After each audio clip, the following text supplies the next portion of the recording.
오늘 에베소서 1장 7절 말씀을 가지고 은혜로운 공동체라는 제목으로 하나님 말씀 생각해 보도록 하겠습니다. 지난 주간에는 이제 신자 중심으로 말씀을 전했고 오늘은 공동체 중심으로 하나님 말씀 생각해 보도록 하겠습니다. 에베소 1장 7절입니다.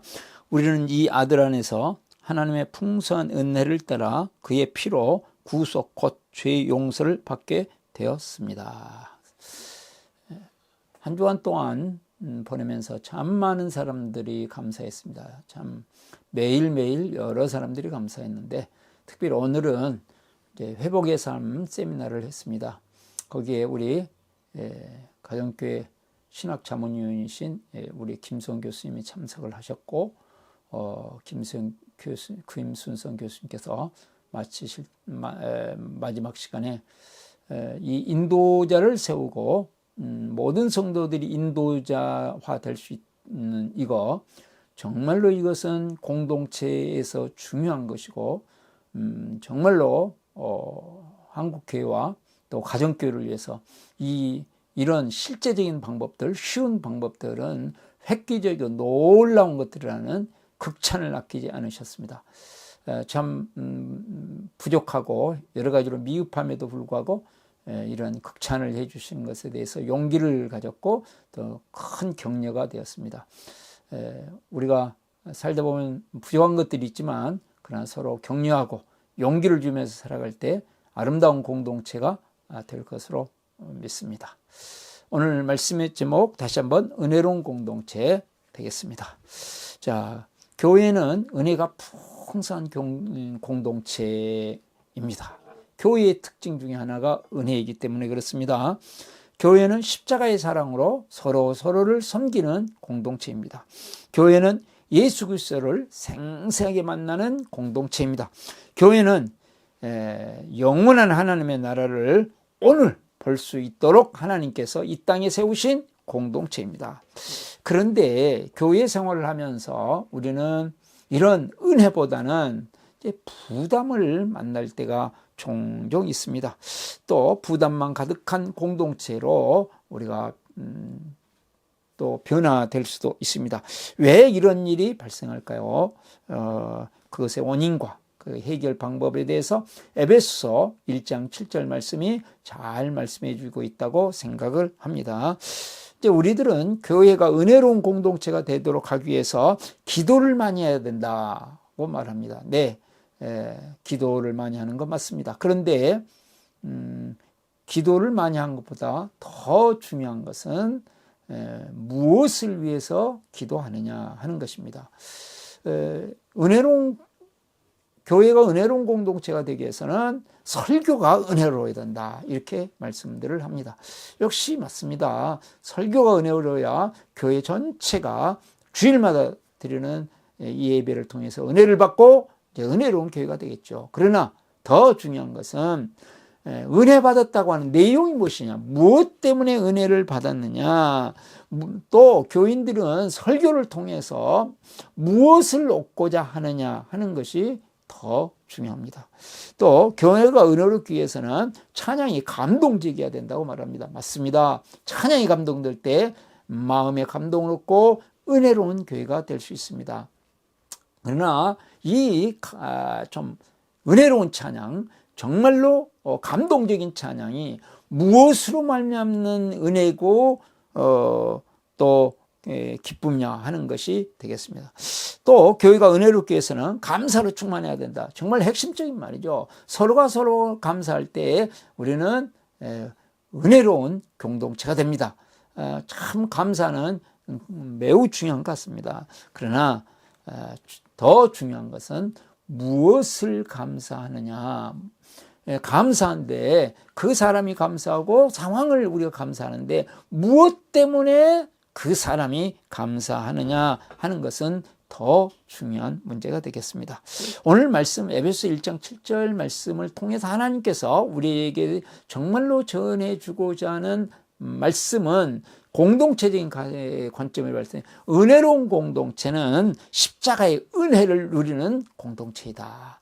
그냥 내 마음이 기쁘고 감동이 오니까 은혜로운 게 아니고 십자가의 은혜에 의해서 그 은혜를 서로 주고받으면서 이루어지는, 그 십자가의 은혜를 주고받으면서 이루어지는 공동체, 이 공동체가 진정한 은혜를 나누는 하나님께서 기뻐하시는 은혜로운 공동체다, 이렇게 말씀할 수 있겠습니다. 7절 보시면 우리는 그래놓고 마지막 서술어가 받게 되었습니다. 우리는 받게 되었습니다. 공동체가 받은 은혜가 있고, 공동체가 받은 사랑이 있고, 공동체가 받은 하나님의 선물이 있다. 이것을 공동체는 마음에 모든 공동체 일원들이 새기면서 살아야 된다.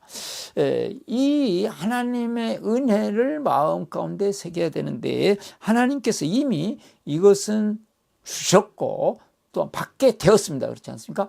이미 우리에게 위대한 재산은 남아있다, 이 말씀입니다. 그래서 그것의 가치를 알고 누리는 공동체를 하나님께서는 기뻐하신다 하는 말씀이 되겠습니다. 그 은혜의 내용이 무엇이냐 하는 것이 또 나와 있습니다. 그의 피로 구속 곧 죄 용서를 받게, 무엇을 받았냐 했을 때 구속 곧 죄 용서를 받았다. 우리가 받은 은혜는 무엇인가 했을 때 그것은 구속함을 받은 것이다. 죄에 대해서 우리는 구속함을 받은 것이다. 그래서 그것을 핵심적으로 표현하기를 죄 용서함을 받았다, 이겁니다. 구속 그러면 우리가 이제 일반적인 단어로는 좋지 않은 이렇게 검사에 의해서 구속된다, 이런 의미죠. 그러나 성경에서 구속된다는 것은 어떤 값을 치르고 무엇인가부터 해방된 것을 이야기해서 구속된다 합니다. 가장 이제 구약 성경에 나타나는 것은 이스라엘 백성들이 이집트에서 종살이 했는데, 그 이집트에서 이제는 풀려나서 해방돼서 광야로 가고 가나안 땅으로 가는 것을 구속이다, 이렇게 이야기합니다. 이 구속이 가지고 있는, 성경적으로 전체적으로 가지고 있는 가장 큰 의미는 이제 크게 세 가지입니다. 하나는 죄와 저주에서 완전히 해방되었다. 죄와 저주에 갇혀있던 사람이 해방됐다. 이건 로마서 7장 14절, 고린도서 7장 23절, 갈라디아서 3장 13절 말씀에 의하면 우리는 죄와 저주에서 완전히 해방됐다는 것이고요. 두 번째는 참된 자유를 회복했다. 인간이 참된 자유를 회복했다는 것입니다. 요한복음 8장 36절 우리가 잘 알지 않습니까? 34절 36절 아들이 자유케 하면 자유케 되리라, 진리가 너희를 완전히 자유케 한다, 이런 말씀이 있습니다. 그래서 갈라디아서 5장 1절 말씀도 그렇고, 이제 우리가 죄와 저주에서 완전히 해방된 것이 첫 번째, 두 번째는 참된 자유를 회복하는, 그래서 이제는 참된 자유, 진정한 자유를 이제는 회복했다 하는 것이고요. 구속함을 받았다 하는 말은 세 번째로 참된 책임을 회복한다. 자유만 강조하다 보면 방종이 될 수 있습니다.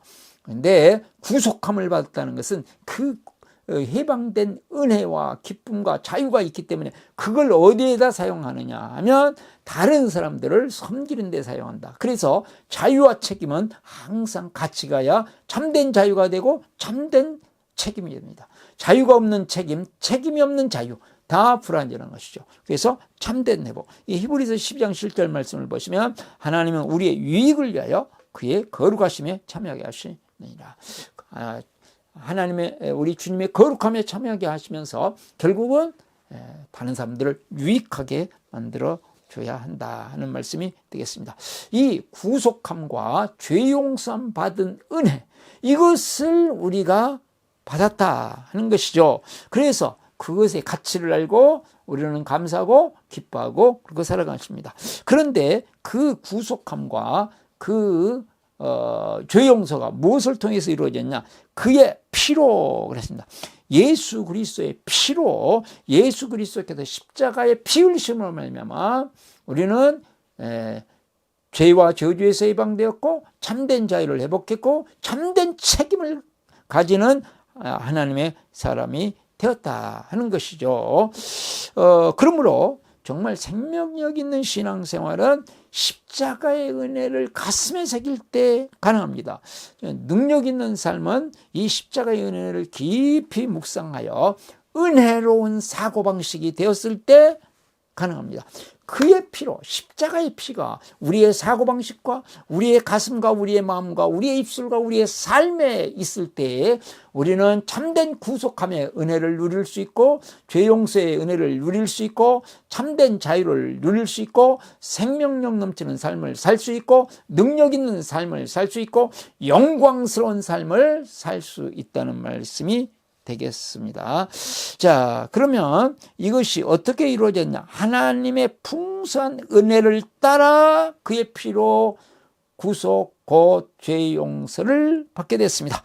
자, 그렇다면 하나님의 풍성한 은혜를 따라 하나님께서는 이런 십자가의 은혜를 우리에게 주시는데 어떻게 해주십니까? 풍성하게 해주십니다. 과거에도 하나님께서 이 풍성한 은혜를 주셨습니다. 미래에도 앞으로 풍성한 은혜를 주실 것입니다. 그렇기 때문에 우리에게 소망이 있는 것입니다. 우리가 뭐 잘하고 대단하고 뭐 인격적이고 그래서 그러는 게 아니고요. 하나님께서 앞으로 놀라운 은혜를 주실 것입니다. 현재 또 풍성한 은혜를 베풀고 계십니다. 그러므로 정말 과거에도 그렇고 미래에 그러실 것이고 오늘 풍성한 은혜를 주고 계시기 때문에 우리 정말 이 은혜를 깨달은 성도, 은혜를 깨달은 공동체는 우리의 모든 삶에 오는 삶을 어떻게 해석할 것인가? 진정한 은혜가 깨달아졌다면, 진정한 은혜가 마음에 왔다면 우리의 보는 시각도 달라지고 모든 일에 대한 해석이 달라지게 되어 있습니다. 진정한 은혜가 왔다면. 자, 그랬을 때 삶을 어떻게 해석하느냐? 첫 번째로 모든 사람, 모든 상황은 다 하나님의 사랑이다. 나의 입장에서 보면 이것이 선이고 어떤 것은 악이다 이렇게 말할 수 있습니다. 그러나 하나님의 정말 은혜 안에서 모든 것을 보게 되면, 풍성한 은혜의 눈으로 보게 되면 모든 사람이 다 하나님의 사람입니다. 나에게 만나게 하는 모든 사람이 하나님의 사람입니다. 나에게 만나는 지금 부딪혀 있는 모든 상황이 하나님께서 사랑하여 나에게 주어진 상황, 사랑으로 느껴진다 그 말씀이죠. 두 번째는 모든 사람, 모든 상황에 대해서 감사로 반응하는 것이 옳다고 기준이 생기는 것이죠. 무엇이 옳은가? 모든 사람, 모든 상황에 대해서 감사로 반응하는 것이 옳은 것이다. 그 사람 또는 그 상황을 내가 선하다 악하다고 평가하고 있는 것은 아직 은혜가 부족하기 때문이다. 그래서 더 풍성한 은혜를 강구하고 더 풍성한 은혜를 묵상하면서 풍성한 은혜 속에 젖는 것이 모든 감사의 생활과 그 다음에 사랑에 감격하는 삶이 가능하다. 그런 말씀이 되겠습니다.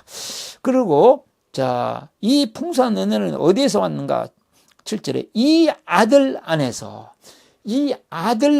풍성한 은혜가 왔습니다. 이 아들은 3, 4, 5, 6절에 이어지는 아들입니다. 3, 4, 5, 6절에 계속 아들에 대해서 말씀했고 그것을 지금 7절에서 이 아들 안에서 그랬거든요. 6절 말씀을 보면 하나님의 사랑하시는 아들 안에서, 하나님의 사랑하시는 이 아들은 하나님의 사랑하시는 아들입니다. 하나님의 사랑을 우리에게 가져오고 공동체에 부어주시고 오늘 또 그 사랑으로 함께 하시는 그 아들 안에서만 누릴 수 있습니다.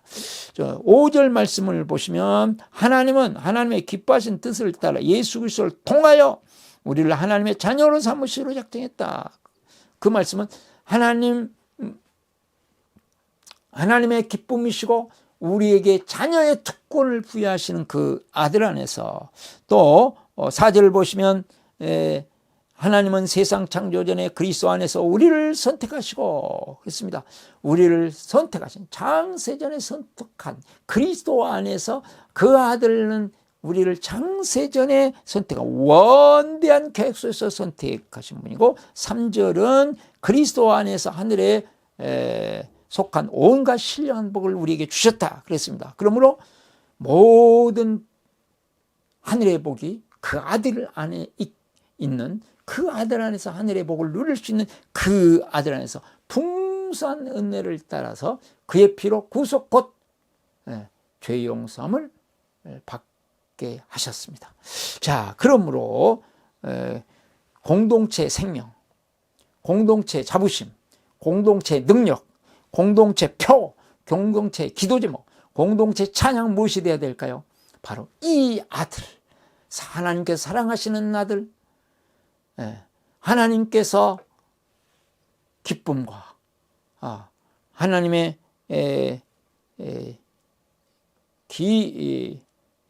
가족을, 우리를 가족으로 만드시고 온갖 신령한 복을 주시는 그 아들이 되어야 된다. 그러므로 공동체 프로그램, 공동체 조직, 공동체 어떤 활동보다도 훨씬 중요한 것은 이 아들, 하나님의 아들, 우리를 위해 십자가에 죽으시고 부활하신 그 아들이다. 그러므로 공동체는 예수 그리스도를 구하고 찾고 두드려야 합니다.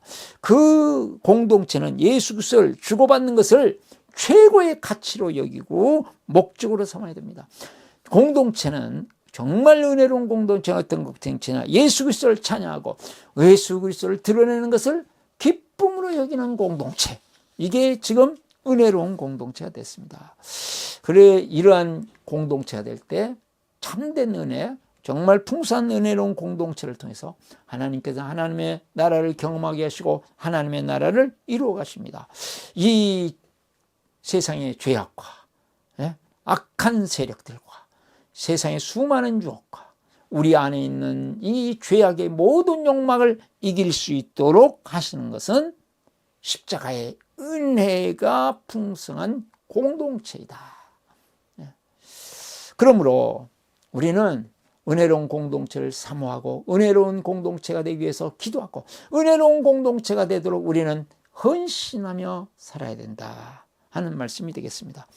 그것의 출발점은 어디에 있습니까? 출발은 바로 십자가의 은혜를 깊이 묵상하고 날마다 십자가의 은혜 안에 모든 성도 한 사람 한 사람이 젖어가는 것입니다. 그리고 또한 모였을 때도 무엇을 나눕니까? 십자가의 은혜를 나누는 것입니다.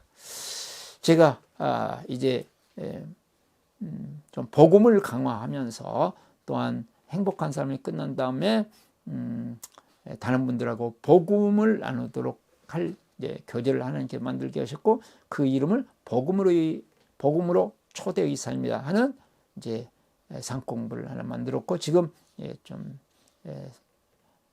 알리고 있는 중입니다. 그 책은 이제 새가족반이라고 하는 책을 기반으로 하는데 어떤 목사님이 보내셨어요. 정말 새가족반 책을 읽으면서 가슴이 먹먹해 오고 가슴이 뜨거워지고 따뜻해진다.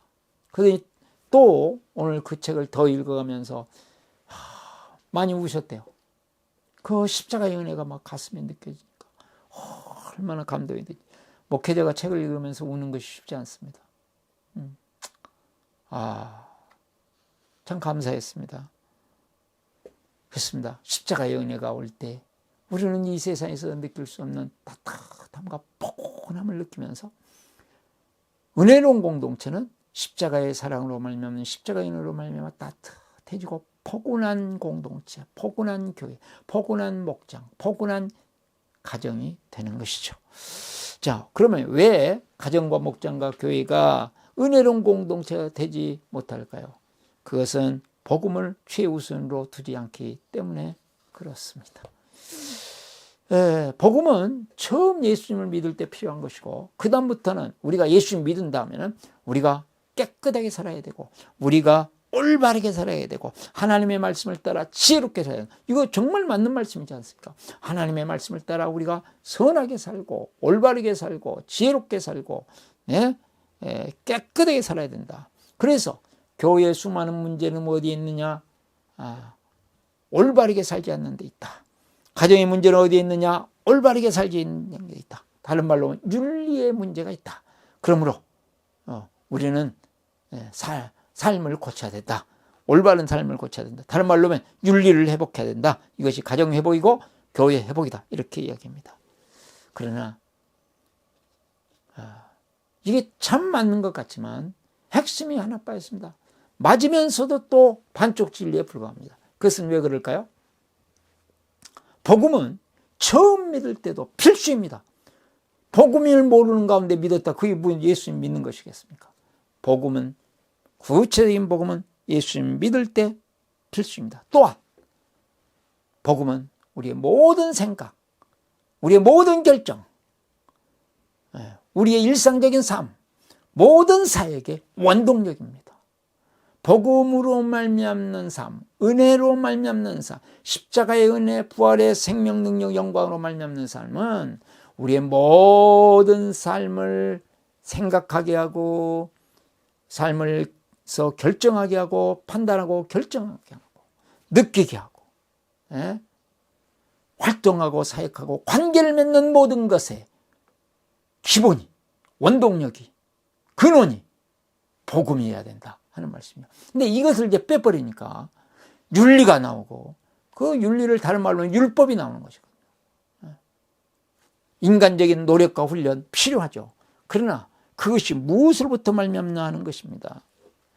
십자가의 은혜와 부활의 생명만이 죄를 이길 수 있는 것이고 악한 영을 이길 수 있는 것이고 십자가와 부활의 생명만이 세상의 유혹을 이기고 내 안에 있는 욕망을 이길 수 있는 것이다 하는 것이죠.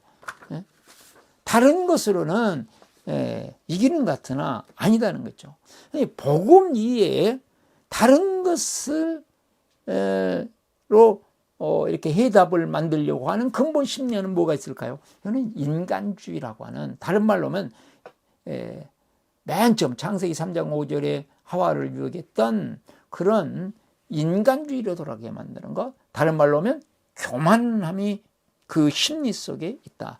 나의 지혜와 나의 노력과 나의 인격으로, 나의 실력으로 얼마든지 세상을 이기고 죄를 극복하고 나를 극복하고 살아갈 수 있다, 이렇게 생각하는 것이죠.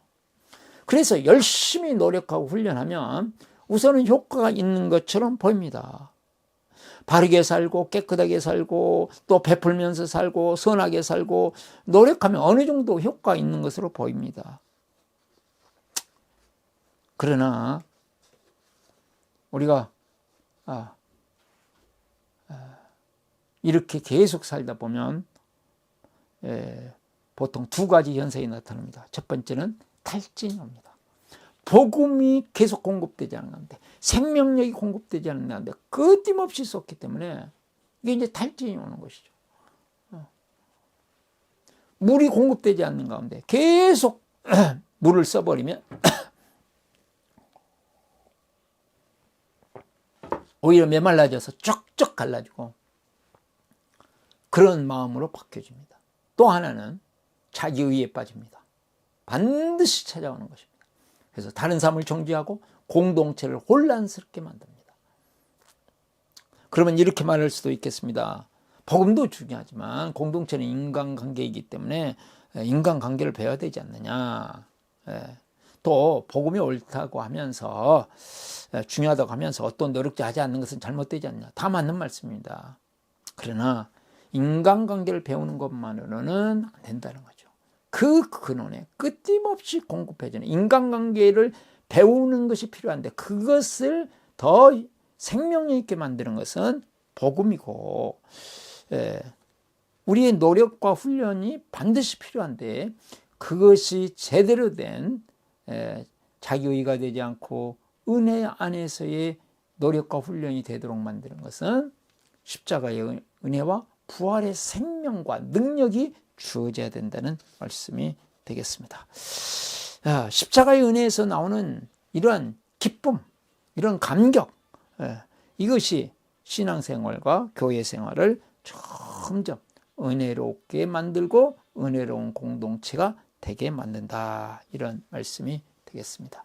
제가 수요일마다 우리 이제 소망교도소 형제들을 섬기러 가는데 이번에는 또 한 분이 같이 동역을 하셨기 때문에 이제 같이 모여보니까 저까지 한 10명이 모였어요.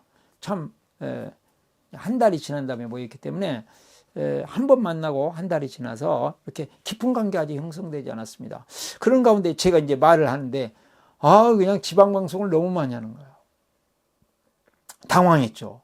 또 새로 오신 분에게는 지금 이걸 샘플로 보여줘야 되는 거군요. 그래야 이제 다음에 또 많은 형제들 하는데 어떻게, 근데 제가 참 겪어보지 않도록 그냥 막 어수선한 거예요. 제가 말해도 그냥 제 말 하나도 안 듣고 막 그러는 가운데, 그러니까 막 당황하죠. 당황.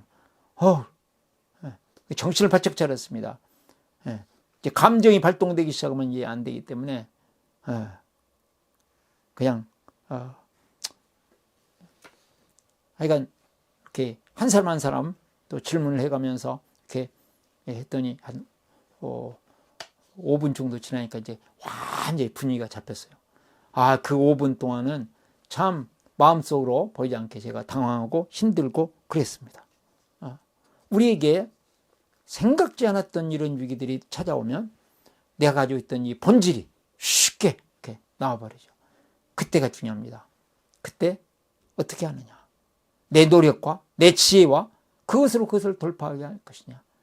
주님의 마음으로 그것을 바라보면서 주님께서 활동하시도록 그 자리를 내놓을 것이냐 하는 것은 매우 중요한 것 같습니다. 적용 질문입니다. 하루 동안 예수님을 몇 번이나 찾으시나요? 그러면 누가 은혜 충만한 가정과 목장과 교회를 만들어 주실까요? 그것은 우리를 위해 피 흘려 주신 예수 그리스도이십니다. 그래서 그의 피로 구속 곧 죄 용서를 함을 받게 되었다 이렇게 말씀하지 않습니까? 예수님께서 이 땅에 오시도록 하나님은 이미 이사야 선지자를 통해서 예언하셨죠. 우리가 잘 알고 있는 말씀 이사야서 53장 5절 그가 찔림은 우리의 허물을 인하며 그가 상은 우리의 죄악을 인함이라. 그가 징계를 받음으로 우리가 평화를 누리고 그가 채찍에 맞음으로 나음을 입었도다. 그 말씀을 따라서 예수님께서 하늘에서 이 땅으로 오시고 요한복음 1장 29절 제가 자주 인용하는 성경 말씀입니다. 세상 죄를 지고 하는 어린 양이 되셔서 모든 죄를 짊어지고 하시는 어린 양이 되셔서 이제 죄를 해결해 주신대. 현장에서 가늠하다 잡힌 여인 그 여인의 방패막이가 되시고 모든 사람들에게 손가락질 당하는 유대인들에게는 개취급을 당하던 사마리아 그 사마리아 사람들 중에서도 모든 사람들에게 손가락질 당하는 그 여인을 이제는 전도자로 사용하셔서 생수를 마시게 하시고 전도자로 사용하시는데 그것이 무엇으로 가능했습니까? 예수님께서 친히 죄인의 두목이 되셔가지고 이 모든 죄를 해결해 주신 것입니까? 그래서 빌라도가 반역죄를 지은 정말 옛날에 반역죄는 무서운 죄 아닙니까? 그 반역죄를 지은 바라바보다도 오히려 예수 그리스도를 십자가에 못 박아놓은 군중들 앞에서 십자가에서 달리시면서 양손에 피를 흘리시고 양발에 피를 흘리시고 머리에서 피를 흘리시면서 십자가를 빨간 피로 적시고 그 피 흘리심을 말미암아서 우리의 죄와 우리의 저주와 우리의 연약함과 우리의 복음 없이 살려고 하는 허물과 우리가 교만함의 모든 허물을 깨끗이 써주셨습니다. 그리고 나의 하나님 어찌하여 나를 버리시니까 하나님 앞에 버림받으면서 하나님께서 우리를 다 용납해 주시고 받아주시는 그래서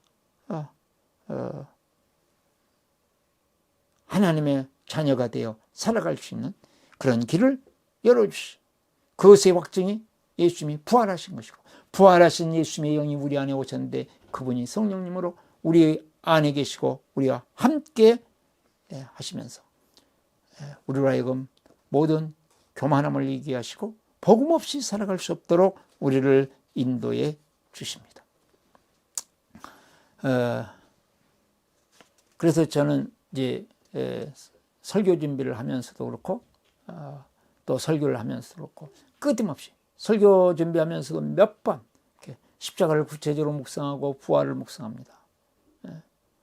설교문을 한 번, 두 번, 세 번, 적어도 세 번을 만들면서 한 설교를 하기 위해서 이렇게 점점 그때마다 십자가를 묵상하고 부활을 묵상하고 그러니까 설교 준비를 하면서도 십자가의 은혜가 있습니다.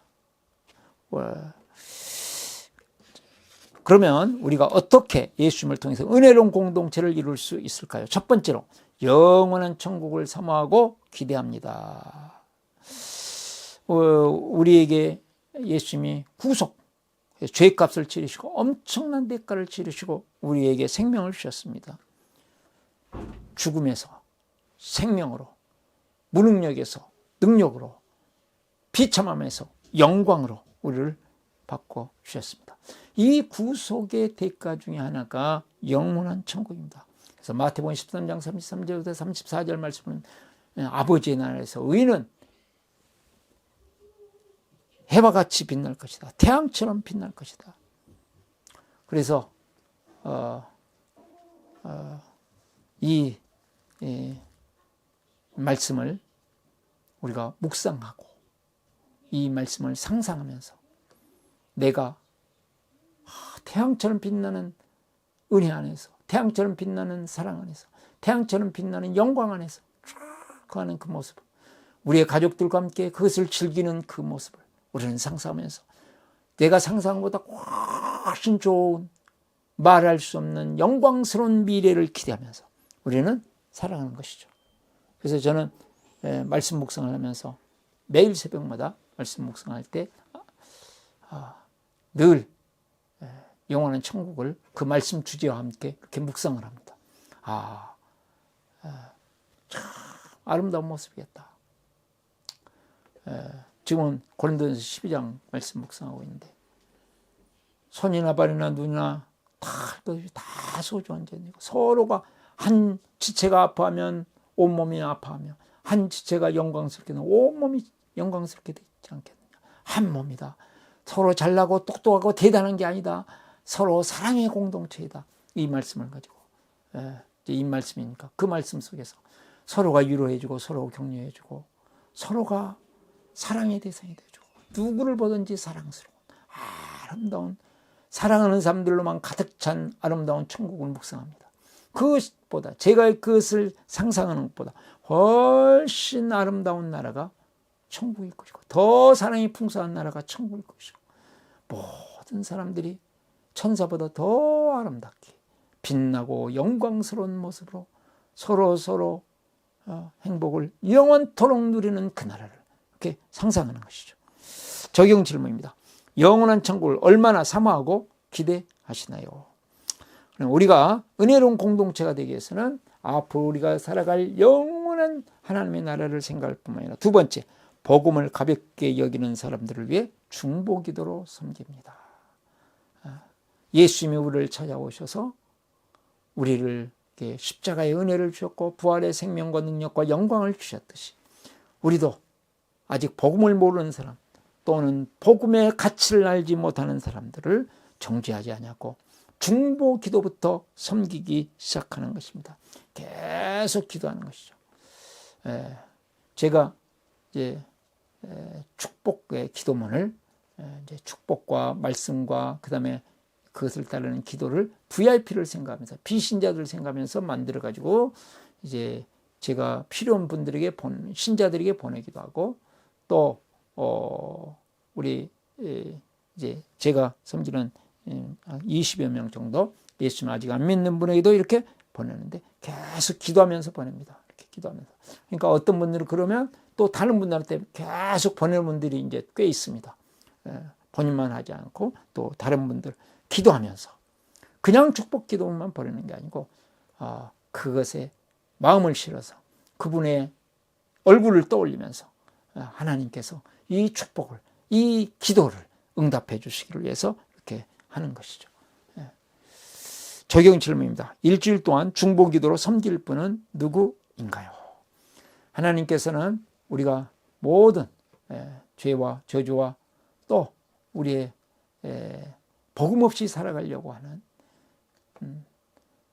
복음의 능력을 신뢰하지 않고 교만하여 자기 인간의 노력과 계산으로만 살려고 하는 이 모든 것들을 극복하고 참으로 하나님께서 주시는 이 십자가의 은혜를 누리면서 살아가는 공동체가 되기를 원하십니다. 그것을 위해서 예수님은 십자가에서 죽으시고 부활하셨습니다. 성령께서는 우리 안에 우리 공동체 안에 임재하셔서 우리 공동체를 우리의 가정을 우리의 목장을 우리의 교회를 은혜로운 공동체로 계속 만들어 가실 것입니다.